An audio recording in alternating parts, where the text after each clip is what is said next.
Hello বন্ধুরা, dream BD 26 এর আরও একটা নতুন ভিডিওতে আপনাদের সবাইকে স্বাগতম। আমাদের আজকের ভিডিওর বিষয় হচ্ছে পৃথিবীতে সবচেয়ে বোকা 10টি প্রাণী। আমাদের পৃথিবীতে অনেক প্রাণী রয়েছে, তার মাঝে অনেকেই রয়েছে অনেক চালাক এবং অনেকগুলো হচ্ছে অনেক বোকা। তো আমাদের আজকের ভিডিওর বিষয় হচ্ছে সবচেয়ে বোকা 10টি প্রাণী। তালিকার 10 নম্বরও আছে গোলাপি রঙের সুন্দর প্রজাতির এক পাখি, নাম ফ্লেমিঙ্গো। তাদের বোকা হওয়ার প্রধান কারণ হলো শিকার ধরার অদ্ভুত কৌশল। ফ্লেমিঙ্গোরা তাদের মাথা উল্টো করে ধরে রেখে জল সেকে খাবার খায়। তারা এই প্রক্রিয়াটিতে অত্যন্ত অদক্ষ, কারণ তারা তাদের খাদ্য দেখতে পায় না এবং প্রায়ই শিকার ধরতে ব্যর্থ হয়। এছাড়া বেশিরভাগ সময় এক পায়ে দাঁড়িয়ে থাকার কারণে তারা শিকারীর জন্য সহজ লক্ষ্যবস্তু হয়ে ওঠে। তালিকার নবম স্থানে আছে বন্য টার্কি। এই পাখিদের সামান্যতম পরিস্থিতিগত সচেতনতাও নেই। টার্কিদের মধ্যে স্টার গেজিং নামে একটি অদ্ভুত প্রবণতা দেখা যায়। এই স্টার গেজিং প্রবণতার জন্য বৃষ্টি শুরু হলে এরা উপরের দিকে তাকিয়ে থাকে, এতটাই মগ্ন হয়ে তাকিয়ে থাকে যে বৃষ্টির জলে ডুবেও যেতে পারে। এছাড়াও দলের একজন নেতাকে অনুকরণ করার সময় সেই নেতা মারা গেলেও বাকিরা তাকে অনুকরণ করতে করতে নিজেদের ক্ষতি করে ফেলবে। অপরদিকে দেখতে কিউট হলেও পান্ডা এই তালিকায় ৮ নম্বরে। তারা বংশগতভাবে মাংসাশী হওয়া সত্ত্বেও শুধুমাত্র বাঁশ খায়। এই বাঁশের পুষ্টিগুণ খুবই কম, তাই পান্ডাদের প্রায় ১৬ ঘন্টা খেতে হয়। তাদের বোকা হওয়ার আরেকটি কারণ হলো প্রজনন অক্ষমতা। স্ত্রী পান্ডা বছরে মাত্র কয়েকদিনের জন্য প্রজননক্ষম হয়। অনেক সময় প্রজননের প্রতি তাদের আগ্রহ থাকে না, যা তাদের বিলুপ্তির কারণ হতে পারে। তালিকার ৭ নম্বরে আছে হর্ন লিজার্ড। এদের প্রতিরক্ষা কৌশল বেশ অদ্ভুত ও চরম।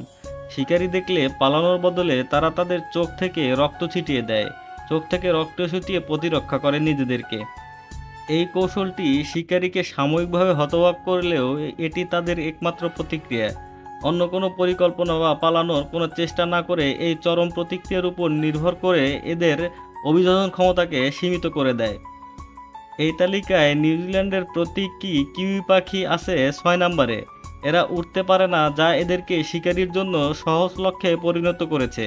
কিন্তু আসল বোকা বিষয়টি হলো এদের বাসা বানানোর জায়গা। কিউইরা প্রায়শই মাটিতে গর্ত করে বাসা তৈরি করে, ফলে সহজেই কুকুর বা অন্যান্য শিকারী তাদেরকে শিকারে পরিণত করে। তাদের এই সরল বাসাবাড়ির ধারণা থেকে এদেরকে প্রজাতি বিপন্ন করে তুলেছে। তালিকার ৫ নম্বরে আছে অদ্ভুত সম্পর্কের উদাহরণ অক্সপিকার পাখি। এরা গন্ডার বা জলহস্তির মতো বড় প্রাণীর গায়ে বসে পোকামাকড় খায়, যা প্রাণীটির জন্য উপকারী বলে মনে করা হয়। তবে তারা প্রায়শই সেই প্রাণীদের ঘা বা ক্ষত থেকে রক্ত খেতে শুরু করে, যা প্রাণীটির আরও ক্ষতি করে। তারা নিজেরা শিকার না করে বিপজ্জনক পরিস্থিতিতেও বৃহত্তর প্রাণীর উপর নির্ভর করে থাকে। তালিকার ৪ নম্বরে আছে দৈত্যাকার অ্যান্টিটার পাখি। এই বিশাল প্রাণীটি পিঁপড়ের মতো ছোট শিকার ধরার জন্য এক জায়গায় দীর্ঘ সময় লেগে থাকে। শিকারের এই অদক্ষতা তাদের দুর্বল প্রতিরক্ষা ব্যবস্থাকে প্রমাণ করে। এদের দৃষ্টিশক্তি অত্যন্ত দুর্বল, তাই শিকারীর উপস্থিতি সহজে টের পায় না। বিপদ দেখলে পালানোর বদলে প্রায়শই এরা নিজের শরীরের লোম দিয়ে নিজেদেরকে ঢেকে রাখে, যা একেবারেই কার্যকর নয়। এই তালিকার ৩ নম্বরে রয়েছে অন্যতম জনপ্রিয় প্রাণী স্লথ। এরা এত ধীরে চলে যে এদের লোমে শ্যাওলা জমে যায়। তবে এদের বোকামির কারণ হলো এদের ধীরগতির বিপাক এবং জীবনযাত্রা।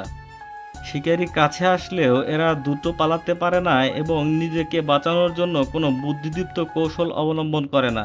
সামান্য নড়াচড়াতেও এদের অনেক শক্তি খরচ হয়। এই তালিকায় ২য় স্থানে আছে উট পাখি। তাদের মস্তিষ্ক তাদের চোখের চেয়েও ছোট। বিপদ দেখলে এরা বালির মধ্যে মাথা গুঁজে দেয় বলে এটি মিথ প্রচলিত আছে। এরা মনে করে তারা যদি বালির মাঝে মাথা গুঁজে দেয় তাহলে এদেরকে কেউ দেখতে পাবে না। এই প্রচলিত ধারণা অনুযায়ী যদিও তারা বালিতে মাথা গোজে না, তবে শিকারি দেখলে পালানোর বদলে এরা মাটিতে শুয়ে স্থির থাকে এবং মাথা ও গলা মাটিতে মিশিয়ে লুকিয়ে থাকার চেষ্টা করে। তাদের এই কৌশল বড় শিকারীর জন্য প্রায়শই হাস্যরসের বা অকার্যকর হিসেবে প্রমাণিত হয়। এই তালিকায় পৃথিবীর সবচেয়ে সবচেয়ে বোকা প্রাণী হিসেবে শীর্ষস্থান দখল করেছে কোয়েল পাখি। এদের শরীরের তুলনায় মস্তিষ্ক সবচেয়ে ছোট স্তন্যপায়ী প্রাণীদের মধ্যে অন্যতম, যা এদেরকে অত্যন্ত সীমিত জ্ঞান দিয়েছে। কোয়েল শুধুমাত্র বিষাক্ত ইউক্যালিপটাস পাতা খায়, যা হজম করতে তারা দিনে প্রায় 20 ঘন্টা ঘুমায়। এমনকি যদি পাতাটি ডাল থেকে ছিঁড়ে মাটিতে রাখা হয় তবে তারা সেটিকে খাদ্য হিসেবে চিনতে পারে না। তাহলে আমরা দেখলাম বুদ্ধিমান না হয়েও প্রকৃতির এই কঠিন নিয়মে টিকে থাকা সম্ভব। এই প্রাণীগুলো হয়তো আমাদের মানদণ্ডে বোকা, কিন্তু তাদের এই অদ্ভুত আচরণগুলোই তাদের স্বতন্ত্রতা ও টিকে থাকার একটি বিশেষ উপায়। তাদের সীমাবদ্ধতা থাকা সত্ত্বেও তারা লক্ষ লক্ষ বছর ধরে এই পৃথিবীতে তাদের অস্তিত্ব বজায় রেখেছে। এটি প্রকৃতির আসল জাদু।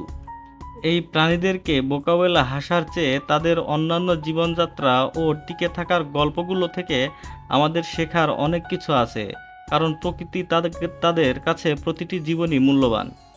তো বন্ধুরা, আপনাদের কাছে এর মাঝে কোন পাখিটিকে সবচেয়ে বেশি বোকা বলে মনে হয় কমেন্ট করে জানিয়ে দেবেন। আর যদি ভিডিও ভালো লাগে অবশ্যই লাইক করবেন, কমেন্ট করবেন এবং সাবস্ক্রাইব করে দিবেন চ্যানেলটি।